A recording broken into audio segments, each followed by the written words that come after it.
ole ane khan kekor measurement lab dan kan ti tu atuna chuan kekor Jordan kekor ma Jordan ni paper tang hian kan enang puan tak ti lo hian ti hian sui fe na kan nei pa do ni hi ti hian puan tlang lo ni ta puan tlang mi hi pai tu puan tlang anh pai tu chin am thina kan pai tu chin chen kan ring thang ti chuan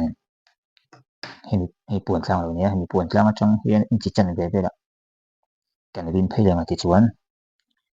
hi a kong tur chin ka Cho in chỉ khát lệ chân về thì căn đồ mong dù nhị chuan in chỉ khát lệ chân về cả còn anh cần đang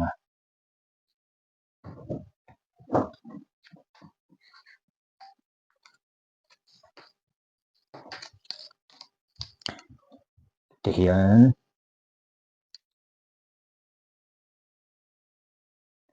in chỉ khát lệ chân về thì còn lại trong cần mình còn chuan ai ở thử này tụ lại yên thì hiện cần đang chuan thì hiện cần bậc thang adol full song hi in chỉ som ni kali ke lo ni ta sela in chỉ thum in chỉ ni te ni la chân về kan pang chuan a full song extra hi chu in chỉ thum tal da ngai ngai tu ran ti chuan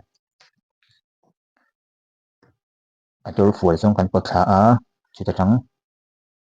in chỉ lệ chân về gần đếch sầu lẹng lên về đã mò in chỉ lệ chân về gần đếch sầu thì chuan gần cho phi lẹng thì hiện chỉ mình nuột chuan a full zone kha lệ ta này chuan chỉ ta thằng chuan extra in chỉ thum tal gần đếch này này chỉ mình nuột chuan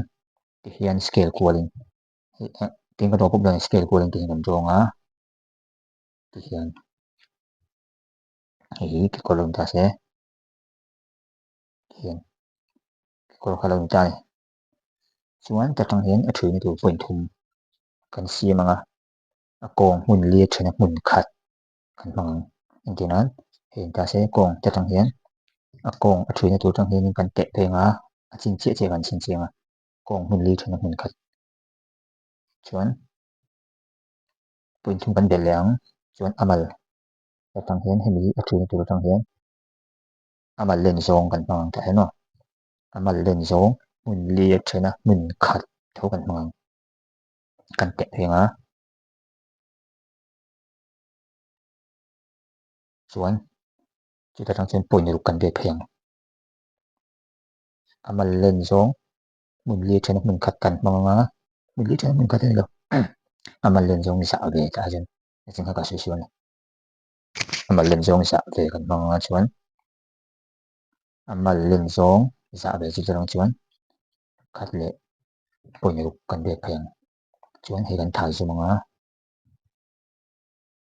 hian timber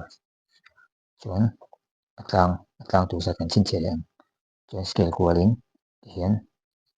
kan to leng chuan hi kan thai ko langa te tu kan sim leng hi poin ru bel dam tu ni ta tang hian poin ru kan dam khang chuan ai te tu hi a thina tu tang hian in chi khat la chen be khang chu hemi zau zong ka kan du za kan mang the chuan chu ta tang chuan ke in chi ru ka zau nge nge chen ni chuan hi it ke ta han thu ben tu hi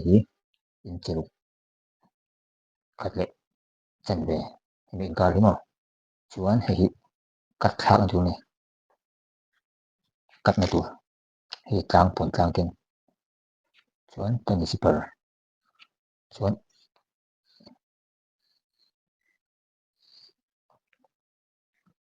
hi anh ya kan sei nan le nge ma se bera chen a thui ni tur tang hian a kong mun li thena mun khat kan mang chuan hemi phaya chuan amal sa ve kan mang amal sa ve chuan amal sa ve tang poi ni kan dek phei le am chumi ni wa chuan am so ni mai te kan be khol ma chu chuan atanga hian an chon len zong hi ka chu atang ka chu engma extra a thui ni tur tang tianga lo he ta tang to ke kan te to pang